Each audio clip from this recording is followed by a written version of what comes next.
Realizada nos dias 13, 15 e 17 de fevereiro de 1922, no Teatro Municipal de São Paulo, a Semana de Arte Moderna representou uma virada radical na produção artística e cultural brasileira.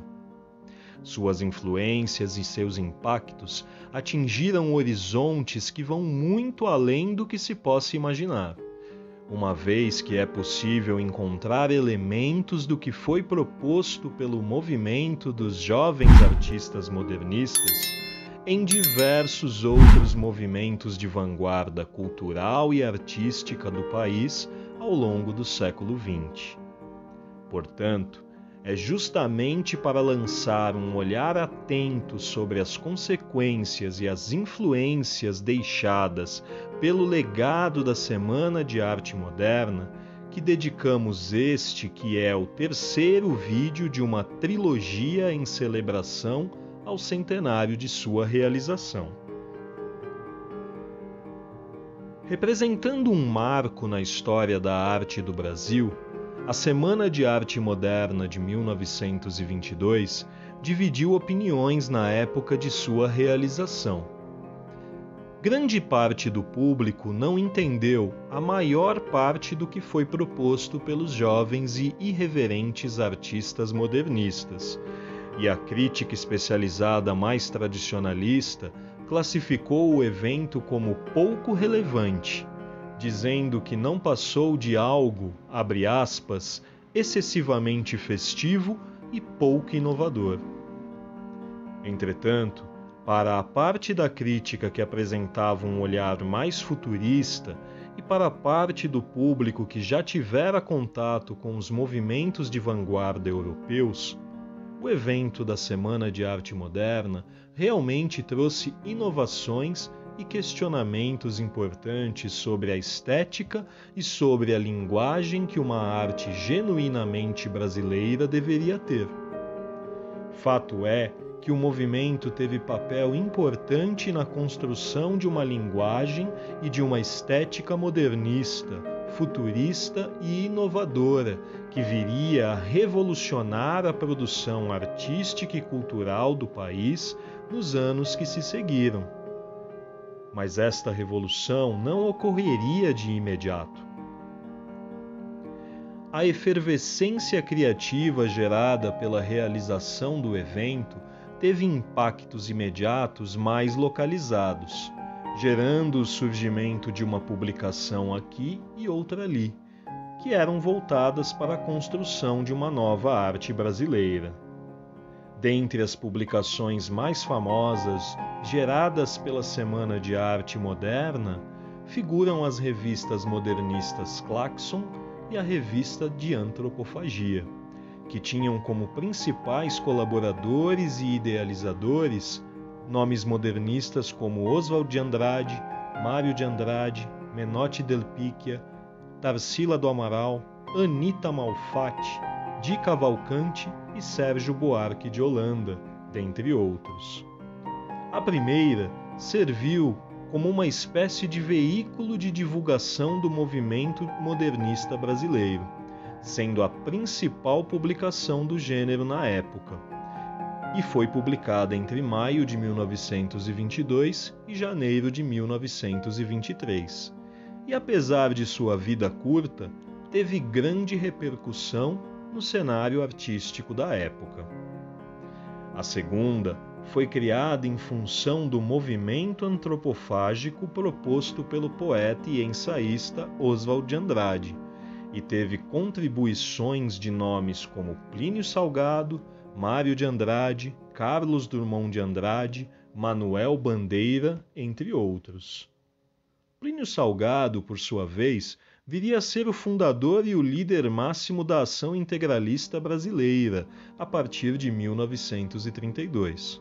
Suas propostas nacionalistas tinham grande proximidade com o fascismo italiano, gerando grande controvérsia.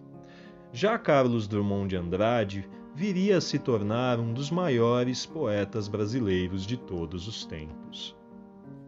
No que diz respeito a movimentos surgidos em função da Semana de Arte Moderna de 1922, podemos destacar alguns que foram criados por artistas que participaram dela, como o Movimento Pau-Brasil, lançado por Oswald de Andrade e pela pintora Tarsila do Amaral, em 1924, e que tinha um caráter mais primitivista, propondo uma poesia mais ingênua e que nos permitisse redescobrir o Brasil e o mundo através de uma estética menos rebuscada.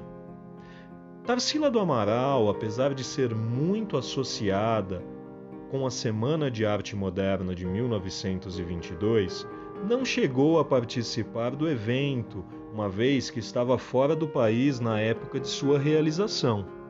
Entretanto, suas obras acabaram por legitimar muitas das propostas dos modernistas de 22. Outro movimento artístico que nasceu em função da Semana de Arte Moderna foi o chamado Movimento Verde-Amarelo, fundado por Cassiano Ricardo, que era um poeta e ensaísta de renome, pelo poeta modernista Menotti del Picchia e pelo integralista Plínio Salgado. Este movimento misturava elementos propostos pelos modernistas com elementos nativistas e de forte caráter nacionalista, propondo uma arte brasileira pura e sem influências europeias em sua estética e em sua forma. Por fim, temos aquele que para muitos talvez seja o mais emblemático movimento surgido após a realização da Semana de Arte Moderna de São Paulo, que foi o movimento antropofágico, idealizado e teorizado por Oswald de Andrade e por Tarsila do Amaral na segunda metade da década de 1920. O marco deste movimento foi a leitura do Manifesto Antropófago, em 1928, feita por Oswald de Andrade para seus amigos, no qual propunha a utilização de uma, abre aspas, língua literária que fosse, abre aspas novamente, não catequizada, mantendo assim a ideia principal da própria Semana de Arte de 22, gerar uma ruptura com o tradicionalismo e encontrar uma nova arte brasileira, mais próxima de suas origens e de sua cultura. Entretanto, apesar dos impactos diretos causados por estes movimentos, fato é que muito do que foi proposto por eles acabou se perdendo ou se transformando ao longo das décadas que se seguiram. Mas ainda assim, foi possível encontrar em outros movimentos surgidos mais tarde influências dos artistas modernistas e da linguagem estética inovadora da Semana de Arte Moderna de 22. Um dos principais foi a Bossa Nova, surgida na cidade do Rio de Janeiro no final dos anos 1950 e que revolucionou a música brasileira feita até então, trazendo uma linguagem que traduzia a estética musical feita em outros lugares, especialmente nos Estados Unidos, para os ritmos nacionais.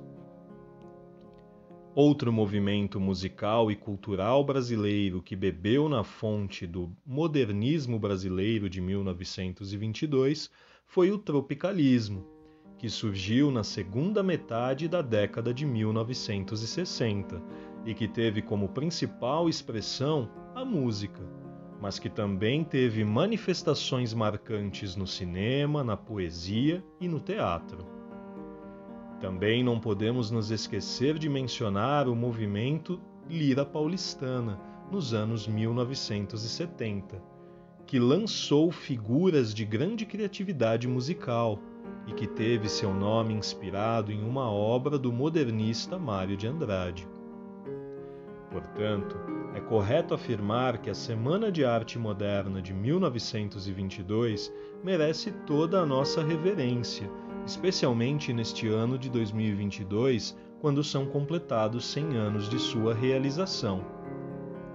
Seu legado e suas influências são perceptíveis em praticamente tudo o que de relevante e de importante foi escrito, declamado, encenado, cantado, pintado e esculpido ao longo dos últimos 100 anos no Brasil.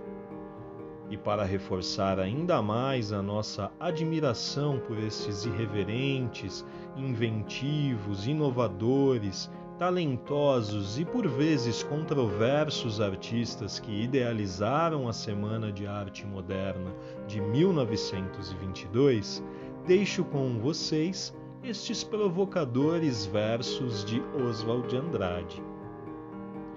Canto de regresso à pátria. Minha terra tem palmares, onde gorjeia o mar. Os passarinhos daqui não cantam como os de lá. Minha terra tem mais rosas e quase que mais amores. Minha terra tem mais ouro, minha terra tem mais terra. Ouro, terra, amor e rosas, eu quero tudo de lá. Não permita, Deus, que eu morra, sem que volte para lá. Não permita, Deus, que eu morra, sem que volte para São Paulo, sem que veja a Rua 15 e o progresso de São Paulo.